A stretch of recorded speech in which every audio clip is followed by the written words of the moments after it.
d'Aben et Deauville quand Penvarnugen, ben ar fin André oa menos ar vroad e lourien, penaos agion gwalarn a oa ur gelaouen broad e lour. Ya, tre l'er laret. Da genta pa verzer ar palioù oa belaket deus taleg ar pen kenta.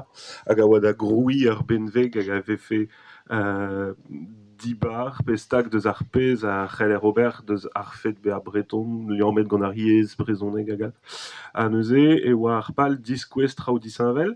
Hag ar bras deus ar startijen oa belaket e barz aozadur an traoù, en tuant da groadurioù lenegel, a oa klask peladie deus ar pez a oa be endro nemetan ben a fin ar vreizis d'ar mareze da la redeo ar zevenadur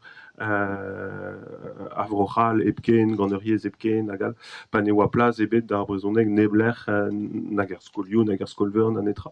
A neuze oa unan deus ar palioù klask pelad deus an traoù-se. Hag, ya, c'heller lavaret e broadellour evit meur a abeg, ya. A pez zo souezus a oulenn gant tudual, vraiment.